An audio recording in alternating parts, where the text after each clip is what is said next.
무광행은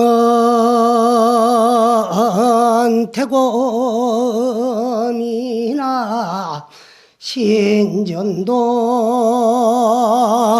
자불지하고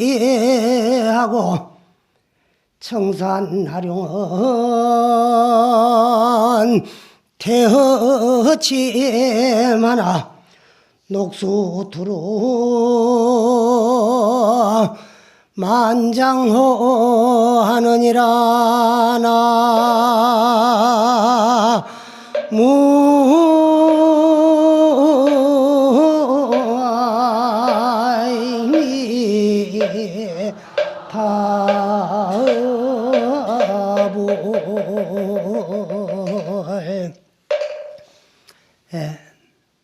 오늘은 1호 법회라서 거사님들도 좀 계시고 해서 좀 다른 이야기를 하려고 생각을 했었는데, 여기 오기 전에 거사님들 몇 분하고 좀 이야기를 나누다가 왔는데, 그래서 이제 좀 아직 내가 하고 싶은 소리는 할 때가 덜 됐고 좀 쉬운 이야기를 해야 되겠다고 생각을 좀 바꿨어요.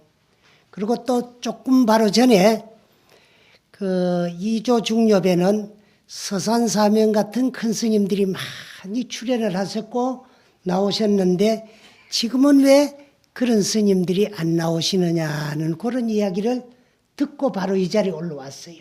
그래서 조금 전에 내가 여러분들에게 소개한 이 개송은 아마 이 절에 나오는 신도님들은 좀 알고 계실란지도 몰라요. 그리고 지금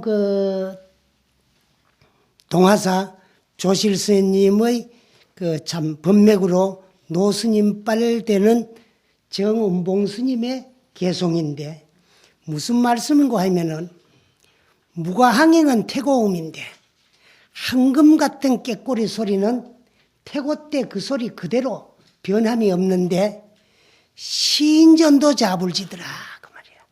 시인들이 그 표현하는 방법이 예시인과 지금 시인들의 생각이 틀리고 지견이 틀릴수록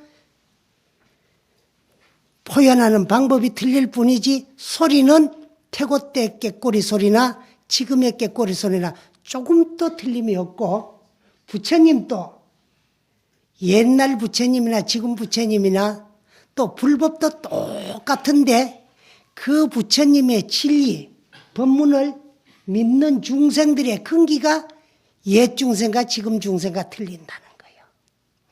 옛날 중생들은 근기가 좀 수승해가지고 신앙심이 투철했는데, 지금 말법 시대의 우리들은 근기는 약하면서 얄팍한 깨만 늘어가지고 무슨 말씀을 하면은 믿기 이전에 분별심을 일으켜가지고 의심부터 미리 해.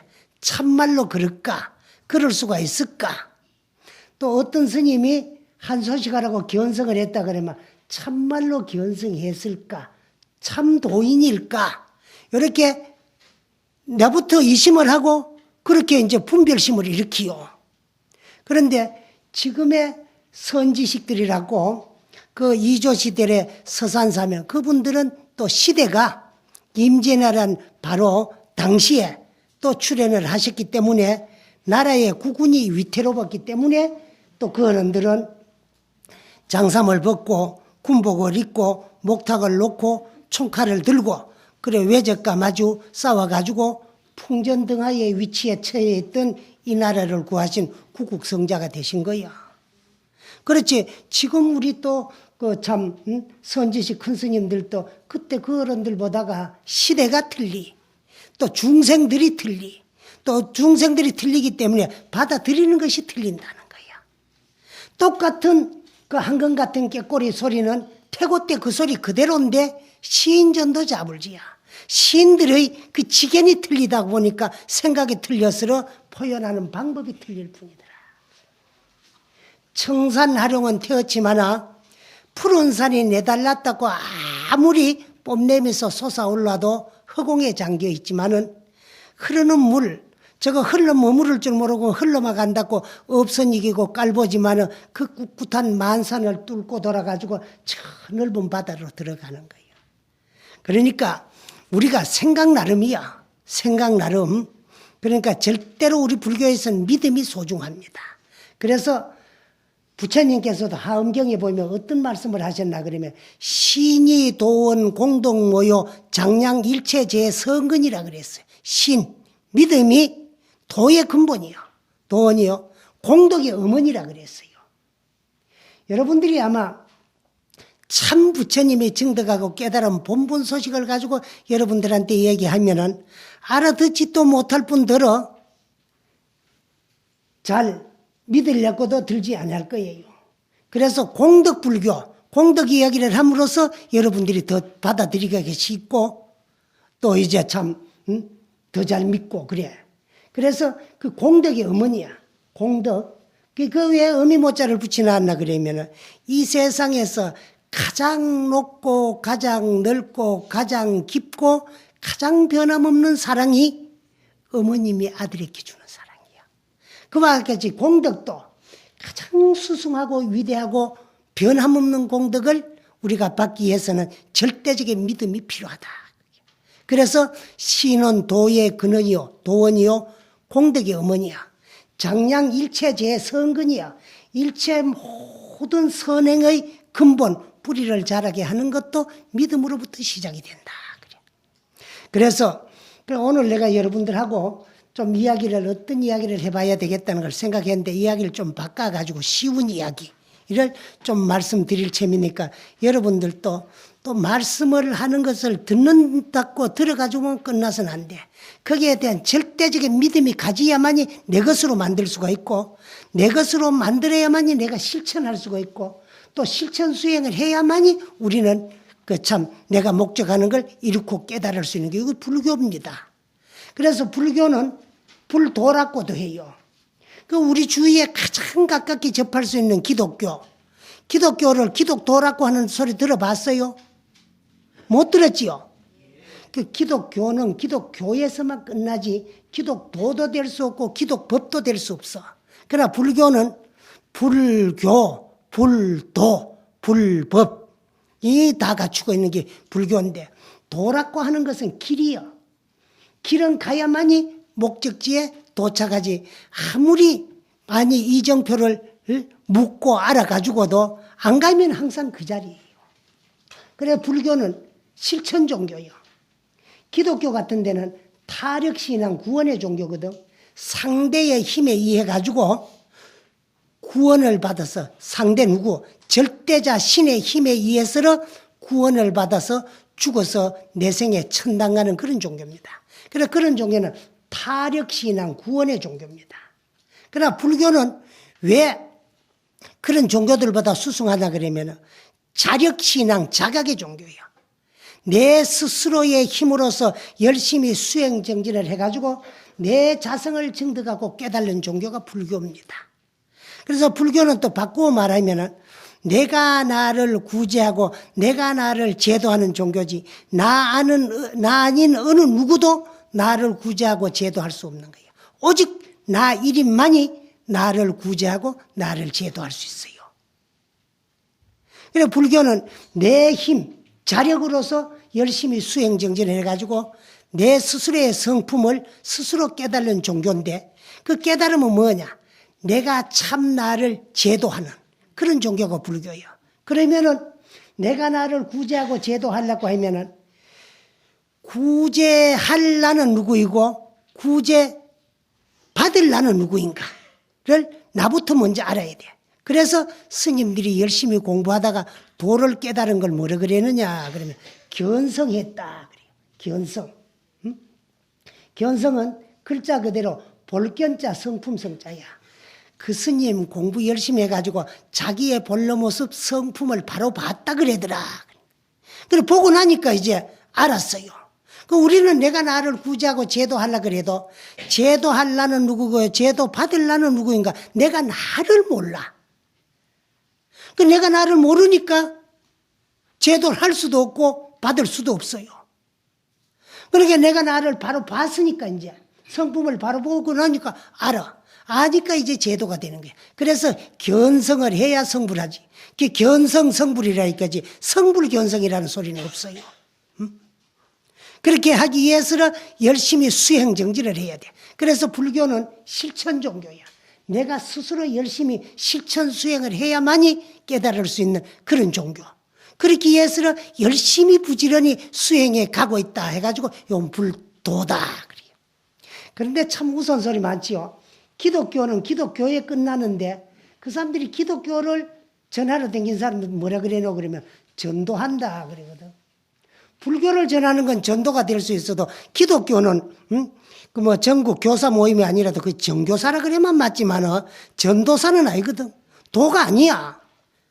왜 도가 아니냐 그러면 그거는 타력 신앙이고 구원의 종교이기 때문에 아무리 인생을 올바르고 참다하게 거짓 없이 떳떳하게 당당하게 살아도 구원받을 수가 없어요. 오직 예수 그리스도가 십자가에 흘린 피라야만이 구원을 받을 수가 있고 하느님을 믿어야만이 요단강을 건널 수가 있다고 돼요. 아무리 착하게 살아도 인간에게는 창세기 당시에 신의 뜻을 어긴 원죄의 피가 흘러오고 있기 때문에 지옥 가야 된다. 이게 말도 안 되는 입에 춤도 안 바른 새빨간 거짓말 아니야. 악인이 믿는다고 구원을 받고 선인이 믿지 않았다고 저주를 받는다면 이건 분명 진리의 모순입니다. 그래서 우리 불교는 선인은 선가하고 선한 원인에는 반드시 좋은 결과가 돌아올 수 있고 악인에는 악가해. 나쁜 행동을 해가지고 나쁜 짓을 저지러 나면 반드시 나쁜 결과가 돌아올 수 있다. 그래서 기독교 같은 데서는 창조를 제외하고는 이야기할 수 없는 종교가 기독교라면 불교는 인과를 제외하고 인과를 이야기하지 아니하고는 말할 수 없는 종교가 불교입니다. 그러면 인과는 뭐냐? 원인 없는 결과는 절대로 존재할 수 없고 원인에는 반드시 결과가 따른다. 그러니까 나쁜 결과를 받을 그 원인을 짓지를 말고 좋은 결과를 받을 수 있도록 인생을 올바르게 참다하게 거짓 없이 떳떳하게 당당하게 살아가는 거 여기 불교입니다. 그런 연후에 그래서 이제 마음 닦아 성불하는 게 여기 불교거든. 그래서 과거 7불 제1과거 비바시불부터 제7본사 서가모니 부처님까지 공통적으로 사용한 개송이 하나 있어요. 그걸 우리 뭐라 그래나 하면 7불 통계라 그래요. 그럼 그 7불 통계가 뭐냐 그러면 16자라요. 제악을 막작하고 제악 막작 중선 봉행하라. 그러면 모든 옳지 못하고 그릇된 죄를 나쁜 짓을 하지 말고 중선을 봉행하라 그다. 무릇 어질고 선하고 착한 일은 하나도 빼놓지 말고 받들어 행하거라. 이걸 더 줄이면 뭐냐? 죄 짓지 말고 착하게 살아라. 그 다음에 자정기하면 시제불교인이라. 스스로의 그 성품을 맑고 깨끗하게 닦을 줄 아는 것이 부처님의 가르침이고 불교더라.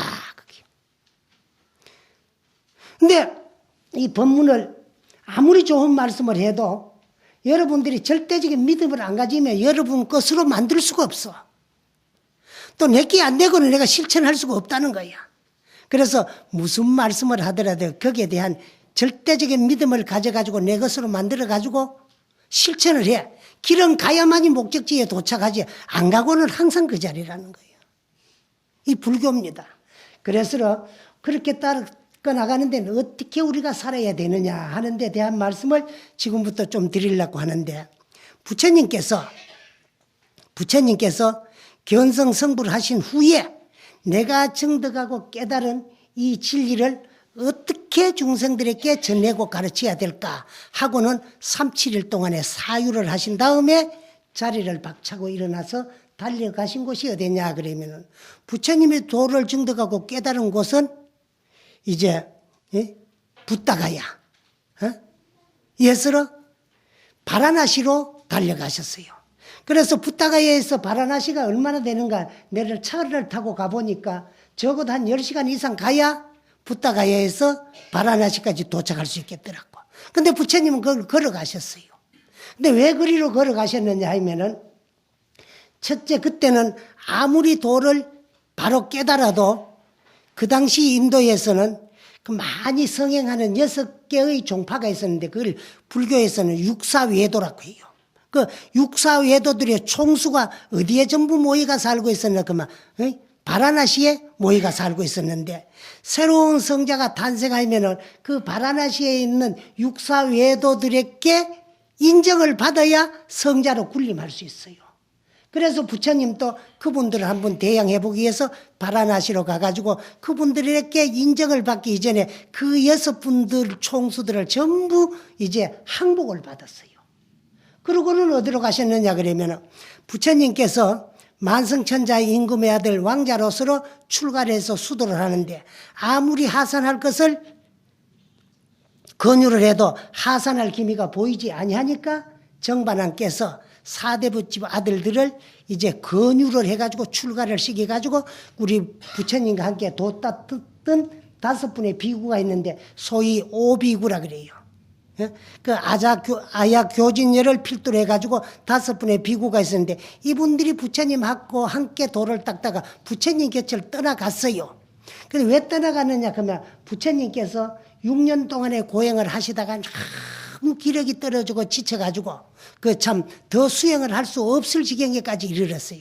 그때 부처님께서 이렇게 육체를 그 참 고행을 하고 혹사를 시키는 것만이 능사가 아니고 이 육체가 있어야만이 도를 증득하고 깨달을 수도 있고 이 육체는 내가 나를 증득하고 발견하고 깨달는 하나의 도구다는 것을 느끼시고 그래 하산을 하셔가지고 저 니른선에서 선생녀가 바치는 그 참 우유고양에 응하는 걸 보고 부처님을 파괴자다, 패배자다, 배신자다고 부처님 곁을 떠나갔어요. 이 오비구가. 왜? 도를 깨닫기 전에 여인이 바치는 우유고양에 응했으니까 파괴자요. 도를 깨닫기 전에 파괴를 했으니까 패배자요. 또 우리와 함께 뜻을 하고 수행을 하다가 우리의 뜻을 저버리고 당신 혼자 파괴를 했으니 배신자다. 이런 파괴자, 패배자, 배신자와는 함께 도를 닦을 수 없다고 부처님 곁을 떠나갔어요. 그러나 부처님은 너희들은 나를 파괴자, 패배자, 배신자라고 하나 내 마음은 흑공과 같아. 흑공은 청황적병 무엇으로도 더럽고 오염시킬 수 없듯이 내 마음은 본래 청정하다는 것을 느끼시고 그 사람들을 떠나가도 잡질 않았어요. 그래서 우유고양에 응하시고 기력을 차려가지고 니른선에서 깨끗하게 모욕을 하고 언덕 위로 올라와가지고 풀비는 초동들에게 풀을 얻어가지고 보리수나무 밑에 깔고 3, 7일을 기한 정고 7일, 7일, 14일이 지내가도 깨달음의 징조가 보이지 아니하자 마지막 7일 철하 용명정진 끝에 35세 되던 해 섣달 초여들의 날 새벽 인시에 동력 하늘에 반짝이는 새별을 보고 도를 증득하고 깨달은 분이 부처님이에요. 그래서 당신이 증득하고 깨닫고 당신이 본 그 자리를 그 우선 먼저 당신하고 가장 가깝게 지냈다가 당신 곁을 떠나간 그 오비구들에게 일러주고 전해주기 위해서 그 5비구가 모여서 도를 닦고 있는 사슴이 뛰어노는 평화의 동산 녹야원으로 찾아갑니다. 그럴 때 이 오비구들이 모여 앉아 보니까 부처님이 오시고 계셔요. 그래 5사람이 약속을 합니다. 저 파괴자가 오고 있다. 패배자가 오고 있다. 배신자가 오고 있다. 저자가 오고 들어오는 상대도 하지 말고 입석거 이야기도 하지 말자 하고 굳게 약속을 했어요. 그러는데 부처님이 저때 오니까 안 볼 수가 없어. 그래서 보지 아니하고 뒤로 돌아앉으니까 어느새 뒤에가 나타나고 좌로 돌아앉으니까 좌에 우회로 돌아앉으니까 우에. 그래서 도저히 피할 수가 없어서 10손가락으로 눈을 갈았는데 손가락마디 사이사이마다 30 이상과 80종호를 갖추신 부처님 모습이 환하게 나타나시는 걸 보고 그 자리에 넙적 엎드려 가지고 막 니 먼저 내면 다 할 것 없이 절을 했어요. 그래서 이 5비구가 부처님의 제자가 됐습니다. 여기서 이제 처음으로 이제 붓다가에서는 부처님만이 깨달음을 얻어가 부처님이 탄생했지만은 이 녹야원에 와가지고 5비구의 기회를 받으니까 이제 성단이 탄생하게 되고 그 5비구에게 최초로 하신 설법이 고진멸도 사제법입니다. 그래서 부처님이 도를 깨달은 후에 처음으로 설하신 법문이라고 해가지고 초전법문. 이 법문은 우주가 다 하는 그날까지 그치지 않냐고 우리와 함께 굴러갈 수 있는 진리라고 해가지고 초전법륜. 또 이 초전법륜은 고진멸도 사제법이기 때문에 고진멸도 사제법. 또 이거는 모든 진리의 근본이 되기 때문에 근본사제. 또 이 근본사제는 성스러운 진리이기 때문에 사성제다 그래요. 근데 오늘 여러분들에게는 가장 쉬운, 또 부처님이 도를 깨달은 후에 제일 처음 아야교진여동 오비역에게 설하신 그 고진멸도 사제법에 대해 가지고 좀 말씀을 드리려고 하는데, 첫째는 고입니다. 고. 그래 부처님한테 도를 깨달으신 연후에 이 세상을 보시고 뭐라고 하셨느냐 하면 사파여 그랬거든. 그 사파라는 말은 번역을 하면 함으로 가민이라는 뜻이에요. 가민이라는 말은 무슨 말인가 하면 이 세상엔 전부 고로 충만되어 있어요. 그럼 그 고가 뭐냐? 생명이 있는 것들로 하여금 피할 수 없는 네 가지 근본적인 괴로움이 있다. 그게 뭐냐? 생로병사다. 그게. 그러면은 우리는 생은 무작정 좋아라고 하는데 어찌 생이 고냐? 우리는 진리를 모르기 때문에 잘 살러 온 놈이기나 못 살러 온 놈이기나 행복하러 온 놈이기나 불행하러 온 놈이기나 아니요. 태어나면 다 좋아라고 하고 축하를 합니다. 여러분 많이 해봤지요? 태어난 일주일 만에 뭐야? 7이라는 이름으로 축하를 했고 100일이 되면은 100일이라는 이름으로 축하를 했고 1년 만에는 돌이라는 이름으로 축하를 했고 연년이 그날이 돌아오면은 양눈말 반쯤 못돼가지고 생일 파티 벌리라고 시끌벅적 나다니지. 대한민국 사람 가만히 앉았어요. 3개국 4개국 말하는 거는 보통이야. 생일 파티. 이 가만 생일이라는 말 순수한 우리말 아닙니다. 순수한 우리말로는 태어난 날이야. 근데 하문식 발음으로는 날생자, 날일자, 생일이야. 생일. 파티라는 말은 뭐요? 영어지. 예? 잔치. 예? 연다, 벌린다. 이건 또 우리말이야. 그럼 한 나라에서 가만히 앉아가지고 한 3개국을 하는 거예요. 응? 그런 식으로 시끌벅적 이제 참 축하를 합니다. 그렇게 축하받고 한 인생인데도 또 입맛 뻥긋하면 어렵고 힘들고 괴롭고 고통스러워 못 살겠다는 소리뿐이요. 그러면 인생이 그렇게 어렵고 힘들고 고통스러운 사람에게 생일 축하하는 것을 고통을 축하하는 것밖에 안 되잖아요. 왜 안 났으면은 고통도 없을 건데. 그러나 우리는 진리를 모르기 때문에 태어남으로써 생이 비로소 시작이 되는 줄 알기 때문에 잘 살고 왔기나 못 살고 왔기나 무작정 축하를 해요. 그런데 왜 불교에서는 생 자체를 고라고 하느냐 그러면 생이 없는 노병사는 존재하지 아니합니다. 낳기 때문에 늙기도 하고 병들기도 하고 죽기도 하는 거야. 그래 노병사의 근본은 생으로부터 시작이 되니까 생이 노병사의 근본이 되니까 생 자체가 고다. 그래 생. 그 다음에 태어났으면 영원히 젊음으로 그냥 있으면 좋겠는데 나같이 60이 넘어가 70 다 되면 이렇게 쭈글쭈글 늙어요. 늙으니까 이걸 요즘은 이제 양눈말로 캄프라치 한다고 응? 또 이거 쉬는 머리 보기 싫다고 물도 들이지. 노랑물도 들이고 검정물도 들이고 또 해야 되지. 그것만 하면 다니나. 그렇다고 해가지고 인생이 다시 돌아오나 그러면은 인생은 가고 있어요. 짤깍짤깍 하는 시계 초침 바늘 감게 우리 인생은 갑니다. 어디로 가느냐? 여러분이 그렇게 싫어하는 죽음을 향해서 지금도 가고 있습니다. 그러면서 물 들인다고 막아줄 수 있으면 얼마라도 물 들이지면 안 되잖아요. 그것만 하면 다행이지. 요즘은 이마에 주름살 생기면은 그거 또 막아보겠다고 포독순이 뭐니 그런 거 갖다가 화공 물질을 갖다가 집어넣는 거야. 그렇다고 해가지고 청춘이 다시 와지는 건 아닙니다. 그 늙음이 괴로워서 그러는 거야. 또 늙고 나면 그냥 있는 하면은요, 기계도 오래 쓰면 고장 나듯이 육체도 지, 수, 화, 풍 4대 물질 요소로 이루어졌기 때문에 물질은 쓰는 것만큼 떨어지고 닳게 되어 있으니까 자꾸 떨어지고 닳게 되니까 병이 나는 거야. 그 다음에는 남녀노소 고학이천 막론하고 이 몸뚱아리 벗어댕겨야 돼요. 인간 세상 살아있을 적에는 전부 업에 따라서 차별, 차등이 있습니다. 잘난 차별, 못난 차별, 있는 차별, 없는 차별, 귀한 차별, 천한 차별, 배운 차별, 무식한 차별이 있지만은 죽음의 목적지에 도착만 하면 잘났기나 못났기나 있기나 없기나 이 육체 벗어 던지고 가야 돼요. 그래서 사람이 태어났다 죽는 걸 뭐라 그런 줄 알아요? 돌아가신다 그러거든. 죽고 나면 뭐라 그러지요? 돌아가셨다 그래요. 그건 무슨 말씀인가 하면은 태어나기 이전으로 도로 돌아갔다 이 말이야. 그 왜 돌아갔느냐? 돌아왔기 때문에 반드시 돌아가게 돼 있어서 돌아가신 거예요. 그럼 돌아가면 못 돌아오는 거면 여기도 반드시라는 조건이 있습니다. 낳기 때문에 반드시 죽듯이 죽었기 때문에 반드시 다시 태어나게 돼가 있어요. 그러고 보면은 생은 사의 근본 아니에요. 그러니 생이고 사야.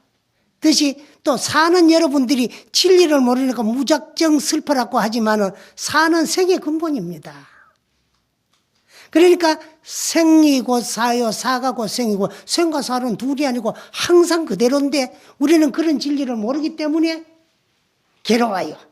그래서 생명이 있는 것들로 하여금 피할 수 없는 네 가지의 근본적인 괴로움, 요걸 생로병사 사고라고 하는데 여기 또 부수적인 네 가지의 괴로움이 있어요. 그건 뭐냐 그러면은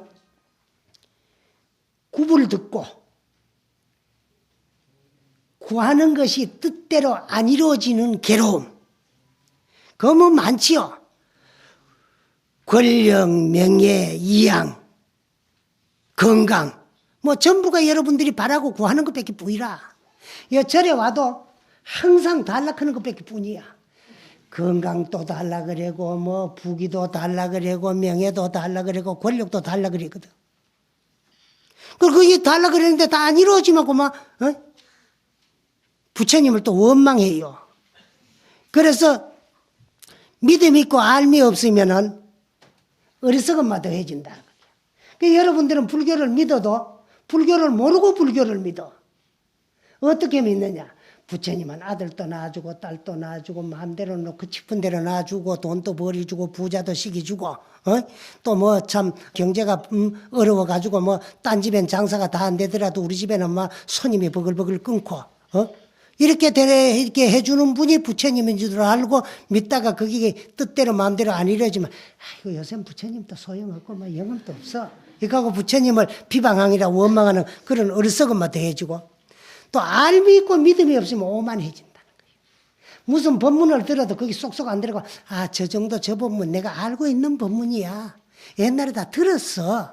근데 들어보니까 옛날에 어떤 스님 할 때보다는 좀 변적해서 재미있는데 어떤 스님한테 들을 때보다는 좀 덜 재미있어. 이런 분별심만 이렇게 가지고 법사다는 저을 때 노릇만 하고 있는 거예요. 그래 믿음과 암이 고로 갖추었을 적에 참다운 불자라고 할 수 있는 거예요. 그런데 이 알미 없기 때문에 불교를 믿으면서 불교를 못 이루기 때문에 죽으면은 태어남이 있었던 물질적인 육체가 왔기 때문에 가는 건데도 그러한 진리를 모르기 때문에 무작정 괴로워해요. 그러니까 그렇지 아니하기 위해서 온갖 것을 다 구해요. 구하는데 뜻대로 안 되니까 괴로워요. 그게 뭐냐? 굽을 듣고라. 구하는 것이 뜻과 같이 안 이루어지니까 괴로워요. 그 다음 또 뭐가 있나 그럼 애별이고요. 사랑하느니 하고 영원히 함께 했으면 좋긴데 생리사별로 살았어도 갈라지고 죽었어도 갈라지는 그 괴로움. 이별은 다 괴로워요. 결혼해가 살다가 못 살아가지고 싫어서 헤어지는데도 웃음이 춤춤이 헤어진 사람 하나도 없더라고.